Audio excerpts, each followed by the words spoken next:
I'd like to call this meeting to order. It's our regular Great Island Advisory Committee on November 20th at 6:02. And I just want to say really quickly, thank you to everybody that participated on Saturday's event. It was a terrific showing by Reed Hildebrand and team, and thank you to the committee members for being there. I know that we're all very interested in understanding the vision and the funding aspects for this. So thank you, Becca, for putting this together, and I'll turn it over to you. Thanks. Excellent. Thank you. So welcome. Yes. As I was beginning to say informally before the meeting properly began, we are hosting the first of our sort of single topic meetings tonight. And the subject is one that I think is near and dear to the committee's interests and also mandate, which is how do we think about the issues of governance and revenue going forward for Great Island. And I think with that, I wanted to say a few things about the format for this evening. We do want to sort of have time to go deep on this subject. And so Ben and Carrie from James Lima Planning and Development will be leading us through a presentation. We'd like to allow them to get through their full presentation before we take comments, but it isn't a super long presentation, so there should be ample time for conversation at the end. In terms of the way we're going to run the conversation, this is a meeting that is really a focused learning session for the committee. And so please raise your hand and we will admit the different committee members to speak, and Ben and Carrie will respond. That's sort of the format for the evening. We are going to record this so that the meeting can be broadcast and it will be part of the public record, which is wonderful. I have a couple of other things that I just want to share as we kick off. One is that it was just a wonderful assignment to get to pull together a team for Great Island. And when we got to think about who was it that we wanted to partner with to help us think about the future of the island and its governance and how to make great decisions and set Darien up for success with Great Island, there was really one partner that came absolutely to the foreground and that we've had a wonderful set of past relationships with, and that was James Lima Planning and Development. And one of the reasons they're so sort of treasured in by organizations and by the sort of public communities and governance organizations is that they do a phenomenal job of understanding the specific needs of different organizations and communities and coming up with truly sort of customized, innovative solutions that are based in best practices and an incredibly deep bench of knowledge and previous experience. So I just can't say how thrilled we are to have them as part of the team, how much they've helped us so far, and how we're eager to have them share some kind of rubrics with us this evening.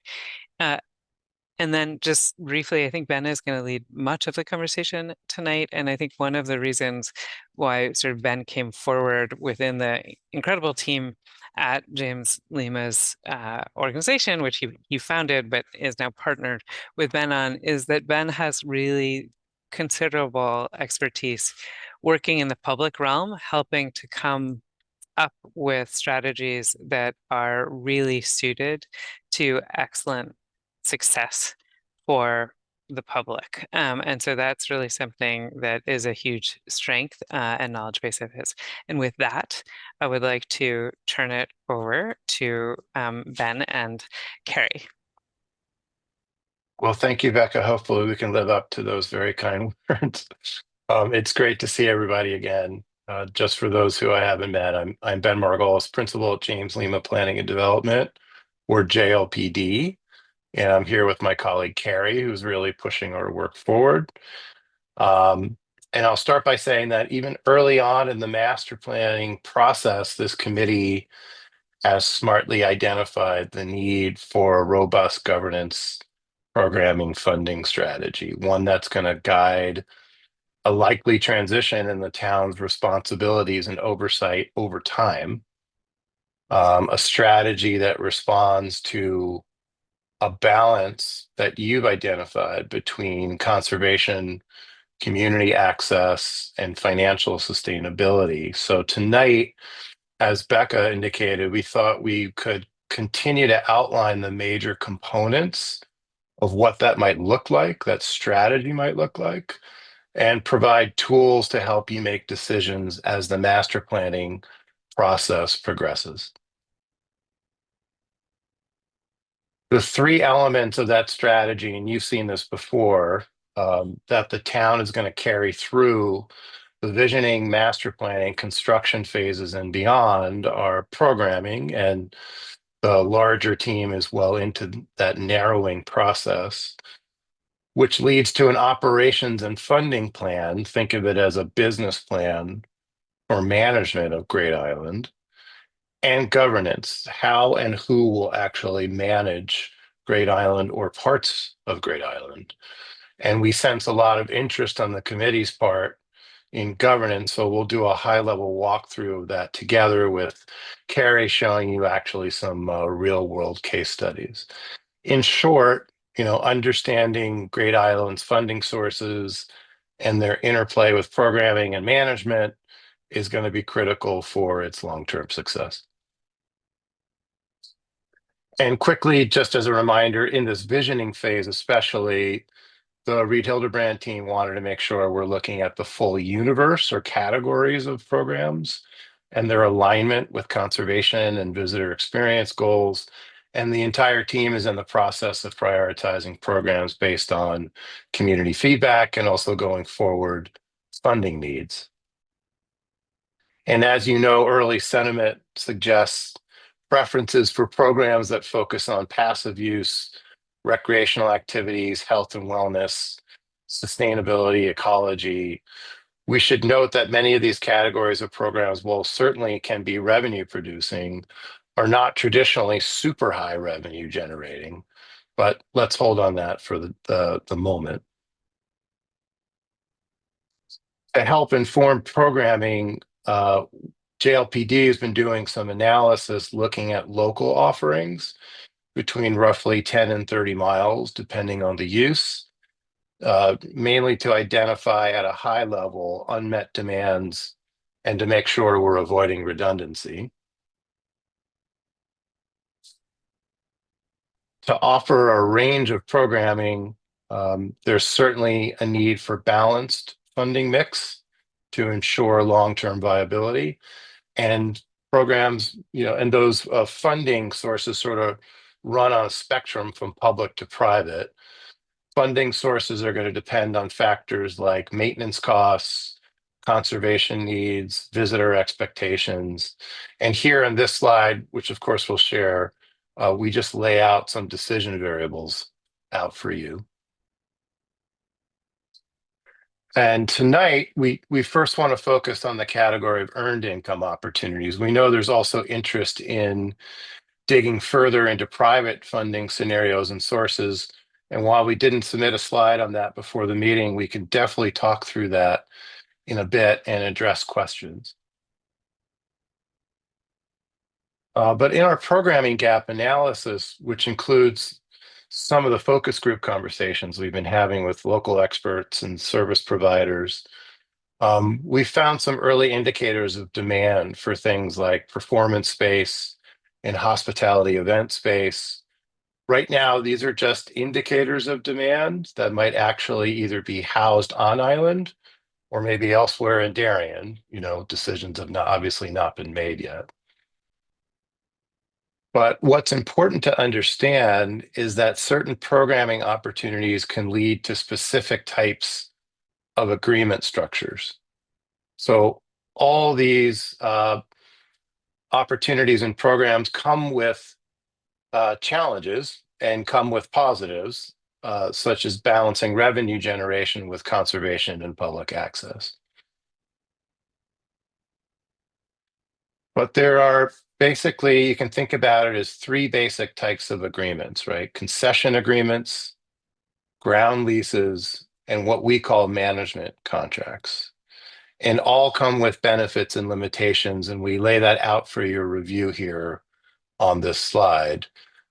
They differ in level of control, duration, operational responsibilities, with concession agreements often focusing obviously on short-term or seasonal operations. There's short-term agreements where an operator provides specific services, say food, and pays the owner a fee or revenue percentage with very, very limited control over the property, if any.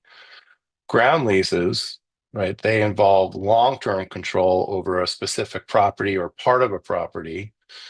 They're long-term agreements, think 20 to 50 years, granting an operator significant control over property use and development in exchange for payments, for fixed payments or revenue share or some other arrangement. And then what we call this other category, sort of management contracts, are short to medium contracts where the operator manages very specific facilities or services on behalf of an owner, typically earning a fee or a performance-based revenue share. And here are examples of each agreement structure, all with key distinctions, right? A concession agreement, one example of that is the beach grill at Weed Beach. Short-term seasonal contract where vendors provide really specific services. And then we just to give you a visual, right? A ground lease, think of Brooklyn Bridge Park here in New York City, that has long-term leases, 20 to even 99 years, granting really significant control to tenants for private development while generating consistent revenue for operations. And then management contract example would be another park, this one in Manhattan, Bryant Park, near the library, where there's a performance-based contract where a nonprofit oversees a specific facility, like a restaurant in this case. It could also be a visitor center or maybe a specific type of programming. In essence, a ground lease prioritizes the tenant's autonomy, while a management contract focuses on more on owner oversight with operator support. And Great Island can blend these models, right, to balance public access, revenue generation, conservation. And if you wanted to think about more local examples, right, I believe Mill River Park in Stamford is a ground lease. It's a long-term partnership where the Mill River Park Collaborative manages operations and raises funds. And then I believe the Nature Center in Darien, Connecticut would be a management contract, or more what we're calling a management contract, where they operate under a long-term management agreement, handling day-to-day operations about one site or function with oversight from the town. And then this slide compares the three types of earned income agreements. This one highlighting differences. And again, you'll be able to pore over these, but this one highlights differences in the scale of operations, ownership, control, term length, use rights. So, concession agreement, simple single service operations like the Beach Grill would operate under a short-term seasonal contract managed by the Darien Parks and Recreation. Very different than a ground lease in Brooklyn Bridge Park, larger mixed-use developments like Brooklyn Bridge Park, have leases for hotels and commercial spaces to generate steady revenue. The next slide focuses on the differences in financial structure and responsibility. So each of these vary in the type of revenue generation, operational control, maintenance responsibilities. They offer different options and flexible options on Great Island's needs and goals.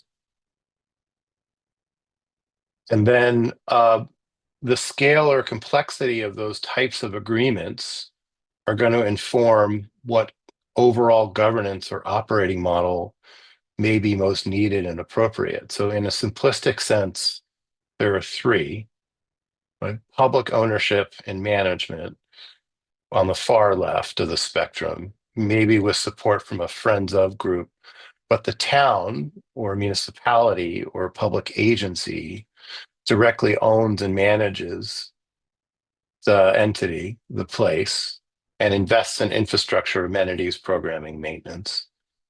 Public-private partnership, uh, it's where, say, Great Island continues to be publicly owned, but a private entity or nonprofit is contracted to develop and manage certain aspects, such as programming, events, commercial activities, and that the town would provide partial funding and oversight. And then on the far right of this kind of simplistic scale would be conservation trust or full nonprofit management, where a nonprofit organization or land trust maybe assumes management of, say, Great Island through a lease or acquisition with a focus on conservation, preservation, maybe limited or controlled public access. And the town contributes in different ways, maybe through an endowment or provides grants. The factors influencing a decision on structure are listed here in this slide and include variables like complexity and variety of programming, long-term financial sustainability needs, the level of community involvement desired, legal and regulatory considerations, and operations and maintenance requirements. If there is interest in a full nonprofit partner, say operating good chunks or the entire island, the town's role, its areas of financial responsibility, administrative time, engagement will definitely shift, and they'll evolve over time, years in fact, but you'll always have a role to play. I think that's really, really important to understand. But the town's responsibility would evolve from active oversight to a more supportive monitoring role and partnership, but you would always have a role. But you would move from sort of full responsibility to oversight and partnership. Considering that any transition is not going to happen in a day, and that's also important to understand, it's going to be important that the town really lay out an interim governance plan, and we can help unearth examples and help you think through that plan. James Lima was the first president of Governor's Island 20 years ago when it came back to the city from the federal government, and it's taken almost that amount of time to shift the vast majority of responsibilities to the Trust for Governor's Island, which runs the whole facility now. Obviously, that's a very different scale than Great Island, but it's really helpful, and it was helpful to us in providing some steps to consider for managing Great Island during a transition, including initial management frameworks, partnerships, different levels of public access, et cetera. Great, Ben, thank you so much. So thinking about the different types of governance, we looked at 6 different case studies, so both nearby and in New York City, to really showcase an understanding of how these 3 different governance structures work in practice. Of course, every place is very different and every place is very unique. But this is just to kind of get an understanding of what this looks like on the ground. So in Central Park, obviously enormous park, very complex. We have a mixed structure where the city owns the park and the city parks department does some work on the park, some maintenance. They also own the boathouse, for example. But the Central Park Conservancy really steps up as the main daily maintenance, infrastructure improvements, landscaping partner. And the private donations account for 75% of their budget, with the city of New York contributing the remainder. And on top of that, they also manage some event rentals, some concessions, and merchandise, guided tours, and educational programs. So the next example, Waveney Park Conservancy. This is an interesting one where you have again, a shared public and nonprofit governance. So the Conservancy manages the daily maintenance, ecological maintenance, management, restoration projects, program management. And the town owns the land, and they also own the Waveney House, where the recreation department of the town is actually located in. But the town actually manages the rentals from the house itself, while the Conservancy is really focused on the ecological sustainability of the park. Here we see private donations cover about 70 to 80% of the budget. And the town allocates $300,000 a year for park capital improvements, but they only release that with matching private donations to the Conservancy to do their improvements. The Darien Library. So this is public led with support from a Conservancy Friends of group. So the town contributes about 2/3 of the revenue, while the Friends of the Library is able to get the remaining third. And this is, they have overdue fines and room rentals, as well as private donations. But the town itself has an annual grant from the Board of Selectmen to fund the majority of the salaries and benefits, and as well as the essential building operations, while the Friends of Darien Library is really managing the collections, staff development, fundraising, and capital improvements. Next, the Darien Nature Center. This is interesting, where the Nature Center itself owns the land in the building within the publicly owned park. The land was donated to them. So they have full control over their land. However, they are within a publicly owned park. And they're primarily funded by private donations, although they also have memberships, program fees, and grants. They also have rooms at the center that they rent out, workshops, and then a ton of programming during the year and then also in the summer. The next one is Mill River Park Collaborative. Ben mentioned this before. This is very much a nonprofit-led example where the city owns the land, but the Mill River Park Collaborative basically manages everything else.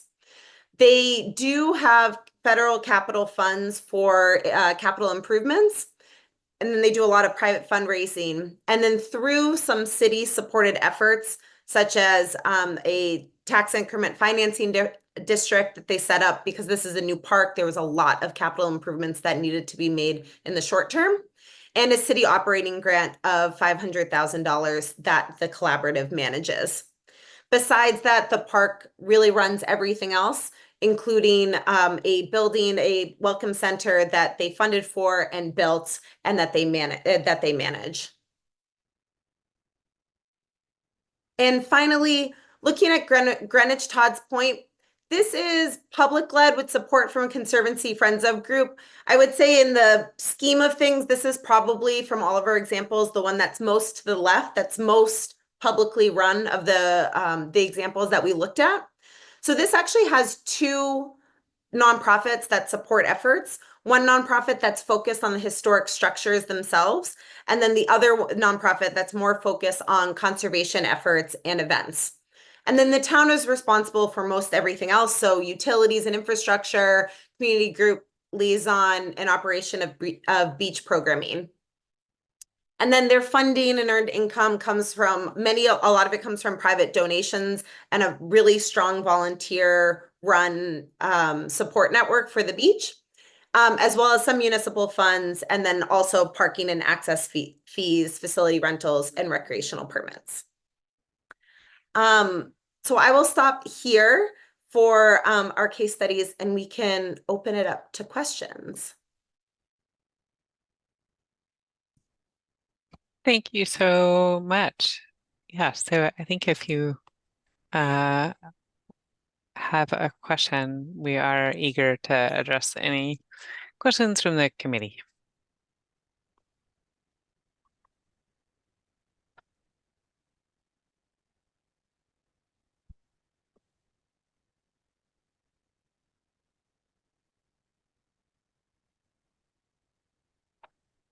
I Dan? think Dan's raising his hand. Yeah.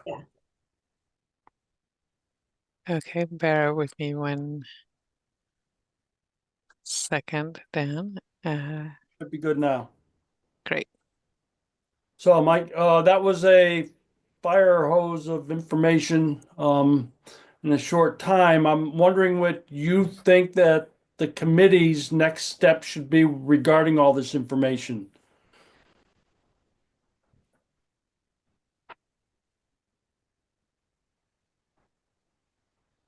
I think it'd be helpful even for us to understand or help understand what the town really needs to make per year in earned income, and because I think that provides a sense of scale and a reality check. And it really informs what categories of programming uh, we can really begin as a team and as a committee to hone in on. I think that would be really helpful. And, Isn't that kind of a chicken and an egg kind of thing? We need to know what the programming is to know what the revenue needs are, but well, but you also have the need to cover debt, right? And lost property taxes. So those are real factors, and we'd like to, we can engage in a conversation about, I think that certainly informs the programming pieces, which we're all, I think, narrowing in on at this point. But it's clear that we're going to need to find a balance of some revenue in a conservation focused entity of Great Island. And the question is maybe how intensive or how much, and whether we need to find it on the island or we need to find it in other places within Darien. So, and we went through one, category here, which is earned income category, right? There are also obviously public sources of money that sometimes come with certain restrictions and limitations and motivations and so forth. But then there's also private money as well, and philanthropic and other types of sources, which we can also go deeper into. But I think what we need to do is figure out the balance between all of these and what's the target that we're trying to move towards. And it doesn't need to be down to the dollar or penny, but we need to start thinking about a reality check and a scale. okay.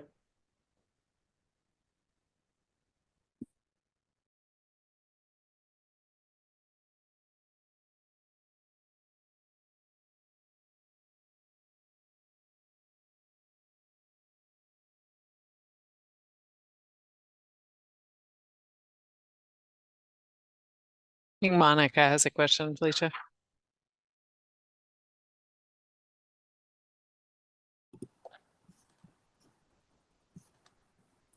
Hi, Ben. Hi, Monica.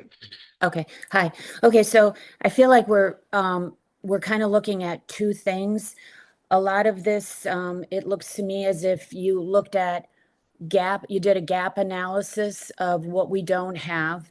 So I'm trying to understand, when you say 10 to 30 miles, are you looking at what in this 10 to 30 mile radius is not offered, or are you focused on what Darien residents would like that isn't included in that area? I have a lot of questions, but that's one. Oh, sure. Yeah, purely. So the surveys speak more to what Darien residents want, right? But what we wanted to make sure to do is take a look within that, at first in that 10 to 30 mile range, and make sure we're kind of at a start understanding what's in demand, meaning what might be unmet. Right. We definitely want to knock off the board things that will be redundant, right? And we want to create complementary programs. We want to in doing that, identify potential partners, right, in the future. Really just kind of informing, it's another way of informing and getting down to a more refined list of programs to physically test on the island. And what we found early on, right, is some opportunities for things like additional permanent fixed arts and cultural programming, museums, sculpture trails, outdoor art installations. Those seem to be, there seems to be a need, or that doesn't exist a lot within a 10 to 30 mile range. But what we've also found, when we think again in the context of tonight and thinking about programs that might also raise revenue and be revenue generating, there's definitely seems to be uh, a demand for outdoor performance spaces, such as a dedicated amphitheater or a stage. And again, I'm not saying that needs to be on the island. We're just saying we wanted to make sure when we looked at the whole universe of uses that we were uncovering ones that might have a place here and that we're not being redundant with. Same thing for sort of unique event spaces. We've heard that a couple of times in different interviews with stakeholders, people who are in the industry, that there's a lack of unique event spaces within a certain range of Great Island and Darien to meet a growing demand for events. So again, it's a matter of what we do with that information. But at this early kind of visioning stage, we just wanted to make sure we did that. So we'll share a full sort of like spreadsheet of what we looked at and what we found. And I think that's just another layer to help the committee, and the town make decisions about landing on a more refined set of programs. So I look at your, I think it's slide 9, maybe, your program category, and then the earned income opportunity.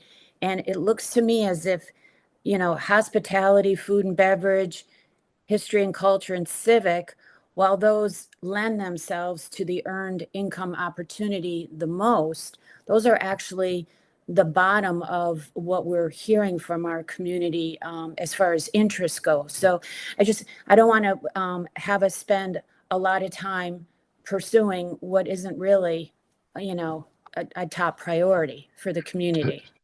Completely understood, with a caveat, right? Uh-huh. Again, going back to the previous question, if there's going to be a need to, and this is the town's decision, it's your decision, how much revenue needs to be generated in order to operate Great Island, even holding programming aside for a second, just to operate the island even as a passive space or an ecological space. You've had to raise money to buy it. Right. You're going to not be getting property taxes that you were once getting. So there might be a need to generate a certain amount of revenue, but that needs to be balanced with how much you want to raise through public funding, through private sources, right? But we don't want to knock off the table things that we get to a certain point and say, no, there really is going to be a need to raise X amount of dollars per year beyond what we can get in grants. You just want to understand what the point of this slide 9, is just to understand what it would take to house that type of use, right? What kind of structure, which then would lead to a different type of probably operating agreement or governance structure if there was a significant amount of hospitality, which, I don't think we're headed towards that, but we just wanted to make sure that the committee understood that different types of programming and revenue opportunities bring different types of ways of managing that Mhm. program opportunity, right? And that has an impact on the ultimate governance structure of structures that you're going to land on. Right. So I guess we're going to look for you to help us determine, first of all, well, we can figure out our fixed cost, but how interested is the community in covering those costs that they might think we've incurred, and I think that some people may want to cover that debt service and our operations, on the island, everything from electricity, oil, landscaping, all of that. But I also think there probably are people out there that would like us to cover, to have something that covers any programming, right? And so Mhm. how do we determine what our community really, what's the priority there? Mhm. Am I phrasing this right? Yeah, Becca, I think that's more of like an overview in terms of priority, programming priority, but it will be important to understand, how much, let's say, philanthropic support we could expect in year 1, 5, 10. We can look at other examples of places and help at least give a range at this point, or an order of magnitude. But you also know that you're the inside experts. You know the town and what you think can be raised. But it's worth probably doing a deep dive on that at some point soon too. Like, what are the different philanthropic support mechanisms for a Great Island, right? There's obviously just large gifts from major donors, but there's also corporate sponsorships and endowment funds and matching campaigns and special events and crowdfunding and planned giving, and that's a whole strategy in itself. So, but you understand the balance, right? The more in philanthropic support you can feel confident in, the more you can feel confident in not having to house revenue generating uses that are not popular or won't Right. end up being popular. Okay, But okay, even, go ahead. oh, sorry, sorry, Mike. Even with that, it's important. Like when we say hospitality, at this point, we're at a very high range. Like just giving people in the public a sense, and the town a sense of categories. But even within the category of hospitality, right? There's residence programs. Different types of overnight stay, educational residencies. Um, those all fall within hospitality, just as so someone might hear hospitality and they just think hotel, Hmm. or private restaurant. But there's a whole spectrum of things that could be a fit in, let's say, the Stables building, right? That is not totally private or cut off to public access for good periods of time. And we have time to dig into those categories. But I just want to make sure we're not cutting off, ideas Hmm. completely at such an early stage. And I appreciate that. I do think that the private part of this, um, I think if we approach this, in I don't know, a helpful way and help identify what the interests are out there from potential donors, that might dovetail into some of what we've already identified as our top priorities, right? And if I not, think.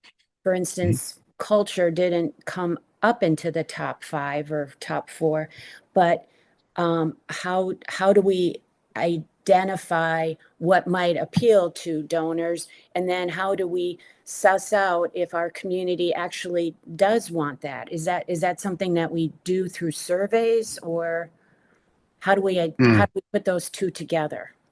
Mm-hmm.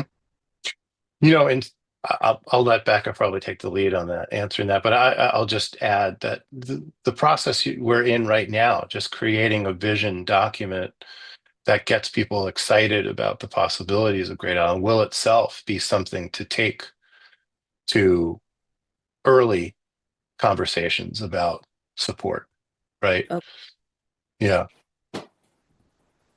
I'll comment briefly because I do want I want you all to speak the most, but I think while specific cultural sort of desires weren't named as frequently as sort of wishes around water access, let's say, or passive recreation, there was still actually a lot of mentions, Monica. So they weren't the number one or number two, but there was still a pretty deep set of interests. And I think as we're in our second survey now. Mhm. And if we start to ask more pointed questions about, for this building to continue to have a meaningful existence, it needs a purpose.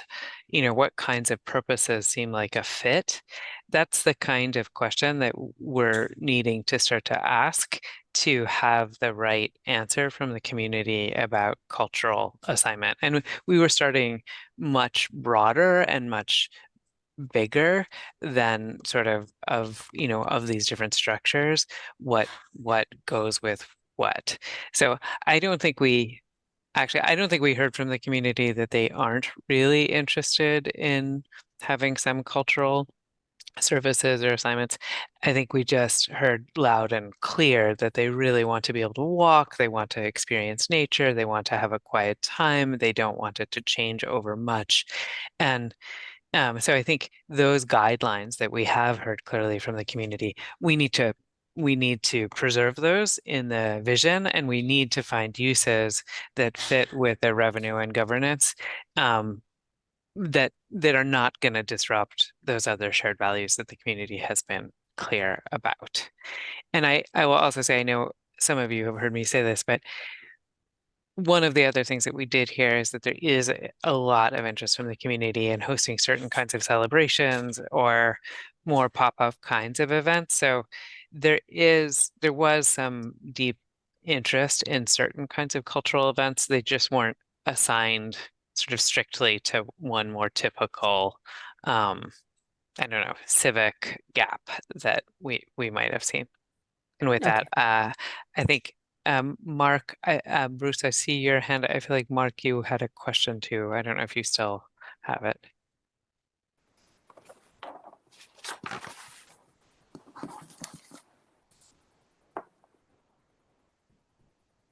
It's impossible to unmute Mark. Thanks, Becca. You can hear me, correct? Oh, now I can't Yes. hear you. There we go. Let me lower my hand. So I'm just glancing at slide 6 or slide 7, I guess is, and you mentioned a couple of examples of some activities, some possibilities. And what my mind was thinking about is, as far as generating revenue, I could see some of those activities potentially generating revenue. How do you all look at the capital up front that would be necessary for maybe a couple of those examples that were cited? I think you cited a sculpture garden or a building being used for something. In looking at revenue, does revenue contemplate recovering some of the cost up front to get whatever it is we're thinking about in place?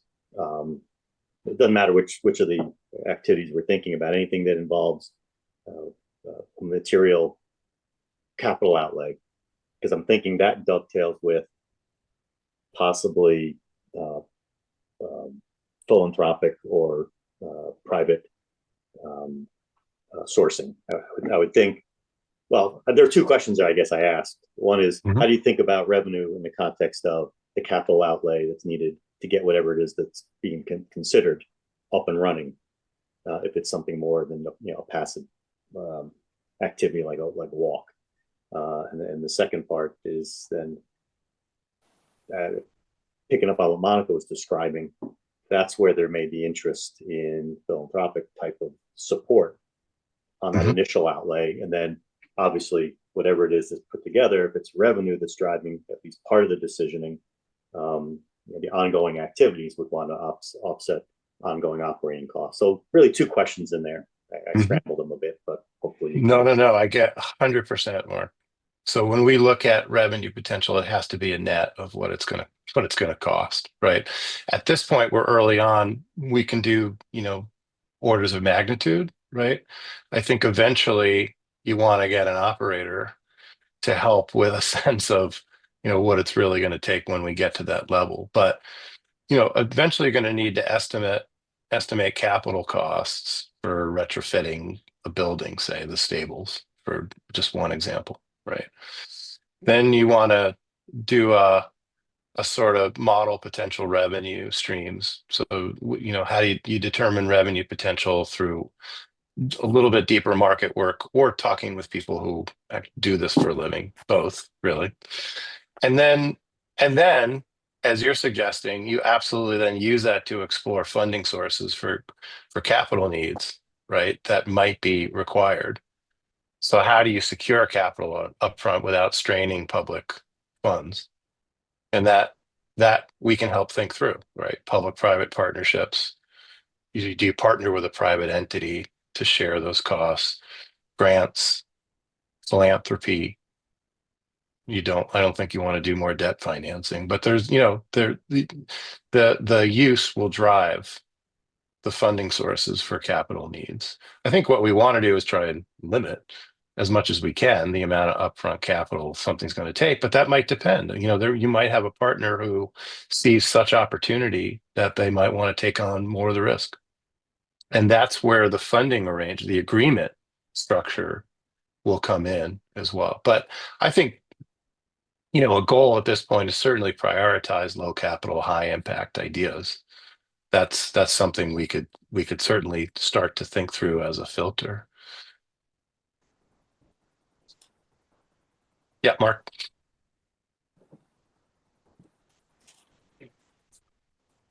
I'm unmuted again. Thank you.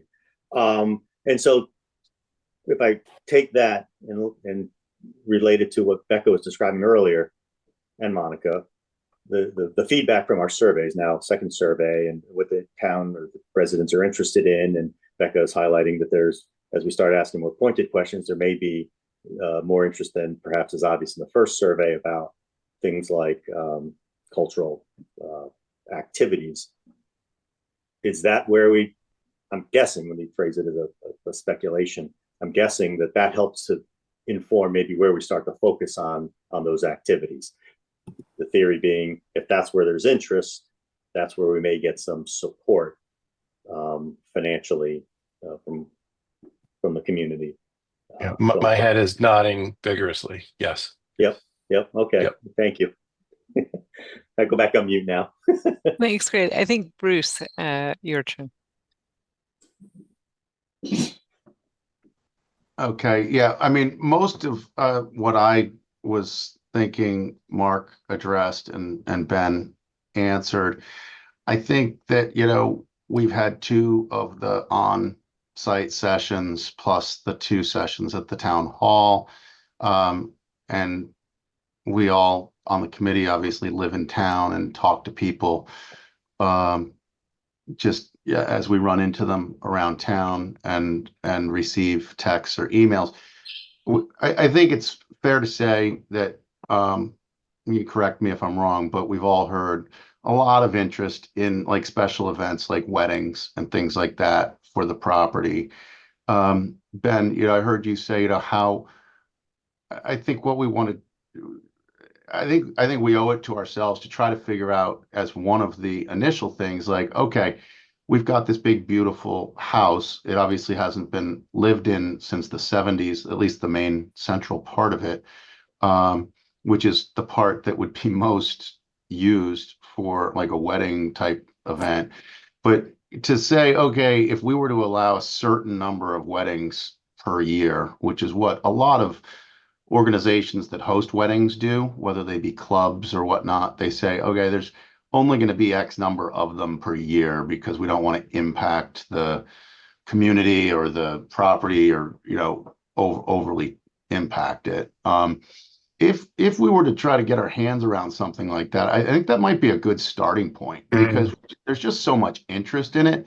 Obviously, there's a bit of an elephant in the room with the main house there. Okay, yes, it's had maintenance done on it, but it hasn't been lived in so long. We could continue to do nothing with that for probably quite some time. I think we've determined that the roof is sound and it's not going to cave in or anything like that if we let it go for a few more. I don't mean let it go maintenance wise, but I mean if we don't decide to do something with the main house immediately. I'm saying there's no immediate sense of urgency to do that. But I do think that people are asking on that tour alone last weekend. I think 2 or 3 or 4 people said, "Is this available to be booked for weddings?" And where the tennis court is and stuff, it's a flat area. You could put a tent up outside. You could have cocktails on the patio. You could even do certain things even before a main house full renovation occurred. If we essentially allowed a certain number of weddings with the family hosting the wedding, hires the caterer, brings in the tent, parks the people at the church and buses them in and buses them back out because we don't have parking. I think we owe it to ourselves to think about that. And that may be a good jumping off point, Ben, to understand, what kind of potential on the revenue side is there and what kind of expense is there. So that's, other than that, I think that everything that you've said and the questions that have been asked were kind of some of the other things that I have, but just the immediacy of that one, that seems to be a fairly hot topic. Yeah, no, I hear you also 100%. I think that's right. I think it's talking to folks in the industry who know how to run a business, an event business, and say, what's the minimum that you would need in terms of industry standard, in terms of space, public versus private access, amenities, to even do a limited number of events per year and to keep public access at its maximum, right? In a particular part of the island. So those are things that the committee could definitely work on and say, we want a minimum. We would be okay with a minimum of X days where this part of the island is maybe public access is limited. And then, go to people who are in the industry locally, especially who understand the market, and say, what would you need and what would be required from an upfront, site requirements, which we could translate into cost for that minimum amount or medium amount or maximum amount. So yes, the time is soon to start getting into those, I think, those real conversations. And I think the focus groups that we've had recently have uncovered, people to go and have deeper conversations with when you're ready. Jeff. Well, I echo all that's been said so far. It does seem to me like we could, at least at a high level going forward, pursue the low cost, high impact things, but at the same time, those are going to require some maintenance level too. So kind of establish that low baseline. And then, as Bruce suggested, when, we see some possible uses, rise up in the popularity, begin to investigate those. I'd say for anything else that is, possibly going to incur a large capital cost, it kind of has to make a business case first. We might pick a few, that we think there's going to be support for. But then when we get to this building or that, landscaping project, we have to understand how that's going to be maintained because we already have a baseline. The question for Ben I had on the interim handover, where I could see raising funds for buildings and exciting projects, but how do you stand up the nonprofit if it's a new entity? And if not, who would be a potential operating partner? I don't know if we've identified that or talked about it. Well, it depends on what they're operating, right? Are they operating the entire island or are they operating one building on the island, right? I was thinking And more one like function. the sort of shared management Waveney model. Yeah, and remember, this is going to be over time. That's why we're emphasizing interim management, because even if 100% of the people in Darien on this committee came and said, we want a full conservancy nonprofit partner to take over the entire island, the amount of time to stand up that organization and build momentum and build fundraising and build capacity, we can give you 100 case studies and to give you a sense that it's going to take years to do that, right? So back to your first point, Jeff, in thinking about low impact, or maybe, sorry, low capital, high impact programming, maybe as things progress, you want to start with initial revenue ideas that minimize capital investment but build excitement. I'm not saying these are it, but just to get this in your mind, like, pop-up event spaces and seasonal food trucks and partnership with vendors and things like that activate space, that get people to the island in the interim, while and also provide, even more evidence of maybe more capital intensive uses that want to be on the island and you're building support for, right? So I think, more than we even thought in the beginning, emphasis on the timeline and the switch in responsibilities over time. But, how does programming change happen in the first 2 years versus year 5, right? And how does operational agreements happen with those temporary programming ideas versus more permanent capital intensive ideas? It would be important to lay that out as much as we can together, on a time scale. But I think that happens in the master planning phase of this, as we flip the calendar to next year. I think I don't want to, I think Becca will speak to this, but I think we're going to end up with a vision document that's going to create excitement in itself and begin to really narrow what Great Island can and will be. And then I think we can continue to build that. But I think the key that we wanted to highlight tonight was that we need to think about that over time for the sake of Darien and the town's finances and your municipal capacity also. Thank you, Ben. I'm not sure. It looks like, I don't know, Felicia, if you can unmute Jim. I have the sense that he may be trying to say something. I also know we're sort of at end of time, and we do want to be very respectful of everyone's evening tonight. And so not sure. I do want to make sure you've all had a chance to talk, but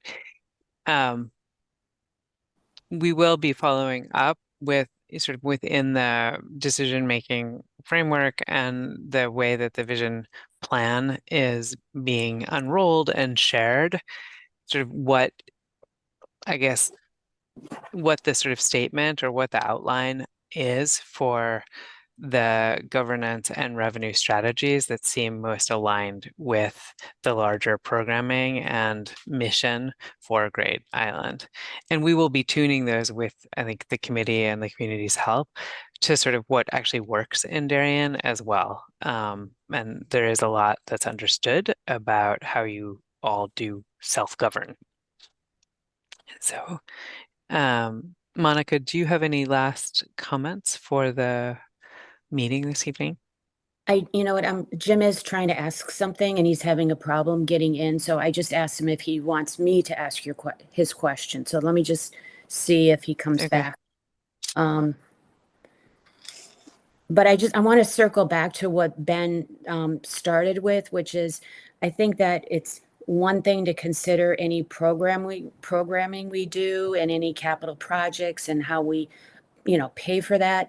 But I also think we really need to look at, are we trying to generate revenue to cover our debt service and our current operations, especially since we don't have, we don't have tenants as of next July. So, that's a healthy number. Well, hey, Monica, it's Jim here. And thanks for Okay. unmuting me. I think in the future, you just need to make the members be co-hosts. But yeah, my question was like, when you look at sort of $5.5 million per year, directionally as like the capital cost that we pay, right, before you kind of get to sort of fixed cost overheads and so forth, do we think that the revenue that would be generated here is going to be so material, the net revenue, the gross profit, if you will, right, that flows to the bottom line is going to be so material that it would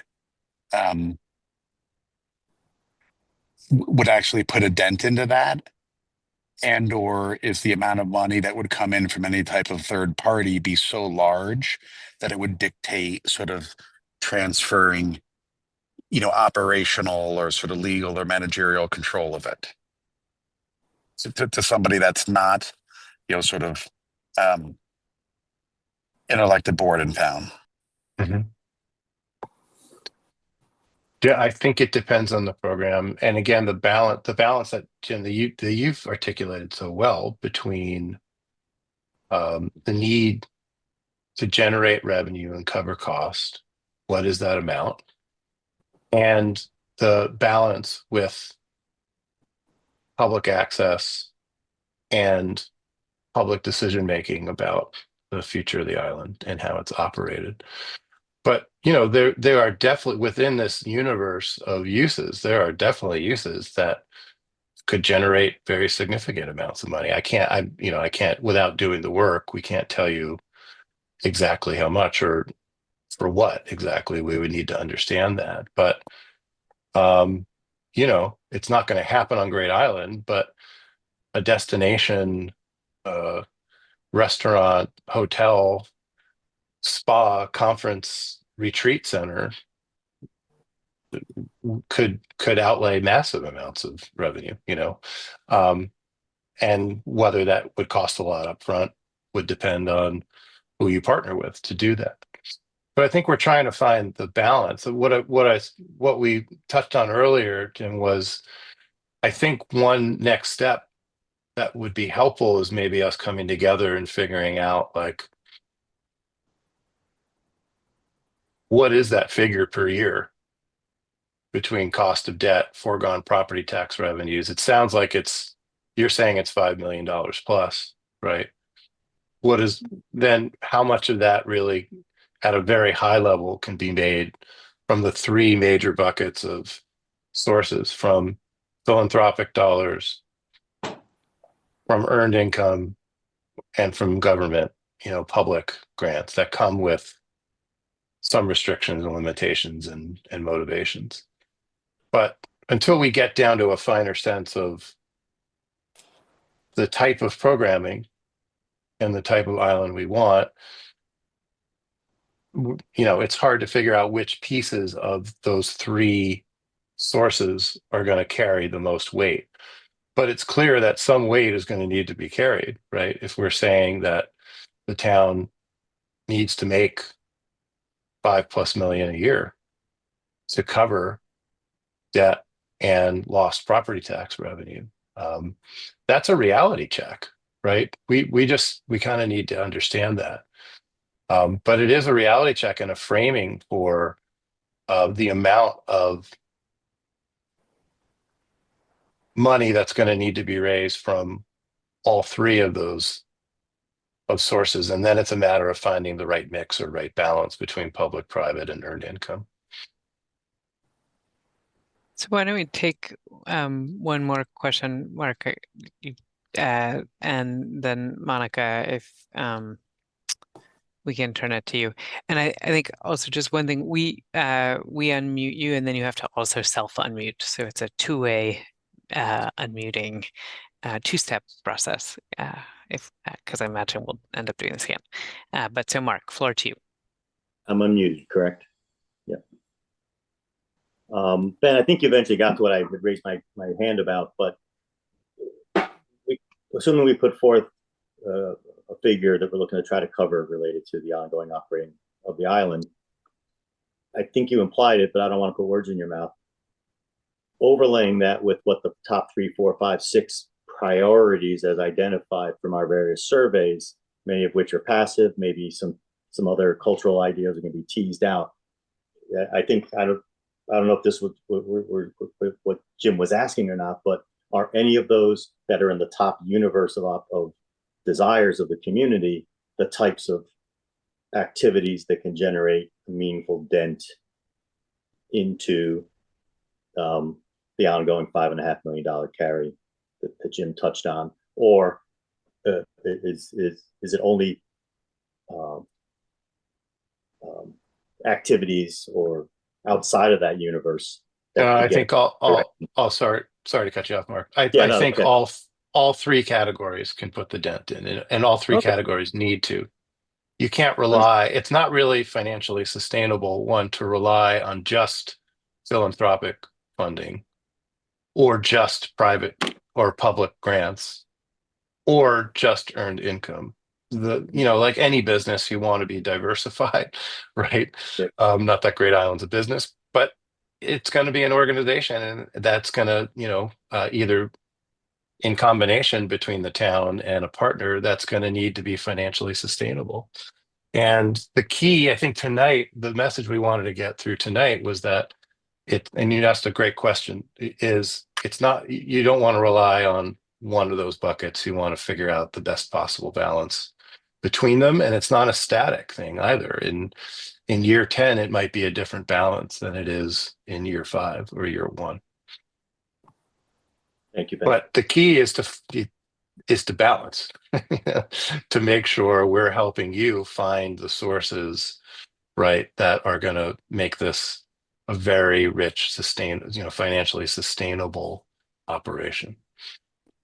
I think one thing that we'll look at too is sort of just to share with you is sort of a range of diversification, because I think one of the other things that is understood is that depending on what happens in the market and what happens in the town, there are different feelings about, how to fund something like Great Island. And I think in terms of sort of enduring stewardship, you want a strategy that can weather changing culture and still keep the island in good health for many generations. So with with that sentiment from me, I would like to yield the floor back to the chair. And Monica, if you can close out the meeting, that would be wonderful. And big thanks to all of you for joining over Zoom, and especially to Carrie and Ben.